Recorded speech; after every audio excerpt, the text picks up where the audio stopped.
What would we call that level right there? How many reasons can you justify this for trade location? I can see 1, 2, 3, 4, 5. 5 different reasons to look for the market to run into resistance right there.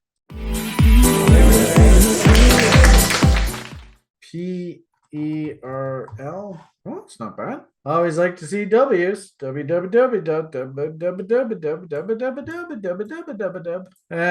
bullish momentum divergence coming in through here. Looks like that's a lower low. Oh yeah, look at them all. 7. Holy crap. Tons of bull divs. Nice W in price. Yeah, I don't have a problem. You want to go buy some of this? That's fine. Looks like whatever the enthusiasm here, and it'd be interesting to see what the fundamental driver was that caused this thing to break out. It looks like the bullish enthusiasm's waning a little bit, but yeah, I don't really see any sell signal here. Price momentum hasn't topped out yet. Willie is nowhere near stupid, so I don't think you have to worry about walking into a trap. What I would just simply say is, are we actually like trending higher? That's a tough one. I think Mr. Klaus would say that we are in this trading range. We now do have a nice little W, so that puts a floor in the price. So that's encouraging. So there is your trend sort of space. It's making a wedge. So my hunch is price is probably going to be pretty much contained within these two bounds, probably the next little while, right? We can even do another one, trend line off of these peaks. So you can clearly see we get up into this area and you're going to run into a massive brick wall of trend line resistance. Also, too, we all know that these guys over here, of course, are sleeping on the couch or sleeping out in the doghouse. So what a surprise if we draw a horizontal line right off of that level, that also intersects with there. And we could probably also draw a fib off of this entire range. And what do you think the odds are? This is a reload short zone. There you go, 78.6, Brian's favorite fib. We could also, because this W is valid, we could do a 2.618, 4.669 kind of ideas. Chaos theory. Boom. Oh, hello. So what do we call all of this? What would we call that level right there? How many reasons can you justify this for trade location? I can see 1, 2, 3, 4. 5 different reasons to look for the market to run into resistance right there. Confluence, thank you, TBG. You're awesome. TBG's not asleep, thank heavens. I think he's driving right now. Nore's bench pressing little mini school buses while he's showing off his TA talents.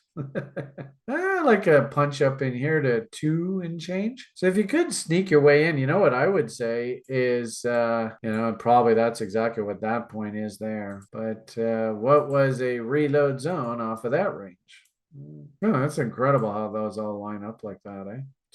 Jesus H. Murphy. But what's a reload zone going this direction? There's your buying window. So I would say in the near term, if you can, just be patient and disciplined and wait for some sort of buy signals down in this window. If you really like this name and you're like, I so want to get long this thing. Yeah, I mean, you can see, look at all these stabs down into this reload zone here originally. Can you get another stab down in there? You can see we even had a 61.8 tag there. With the understanding that I want to try and get a double off on this 2.618, 78.6 trend line tags here. So that's 2.1. So that means 1.05. And notice that's 1.413. Man, it's going to be tough to get that double off.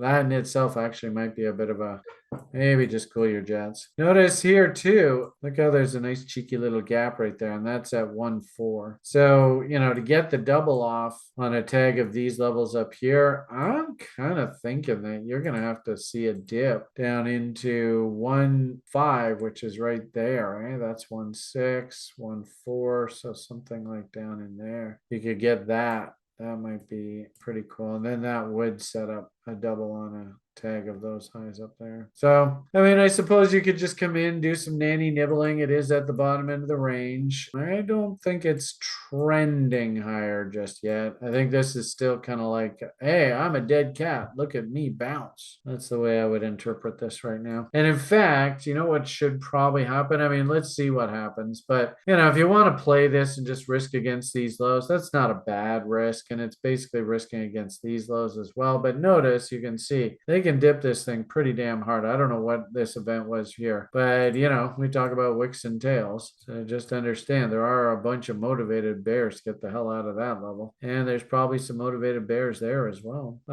Did put in a half decent little bottom down in here, so that's not so bad, and not really many tails. That's a good sign. Gives a really good analogy of wicks and tails need to be eaten. Notice that this whole rally is nothing more than the market trying to go up and eat as much of this wick as possible. So you could work stink bids, but just be careful. Probably best, I think, to let this thing come down into these levels. See if you can get some sort of inside bar. So, like I said, over the next 6 months, just go slowly. You know, this isn't the time of year for this stuff to go all insane. What's the positivity of this? Well, if you can fancy yourself as patient and disciplined, then you don't chase up markets. You wait for markets to dump, and you step in and you buy weak markets, low markets, cheap markets. Remember, Brian's a cheap ass.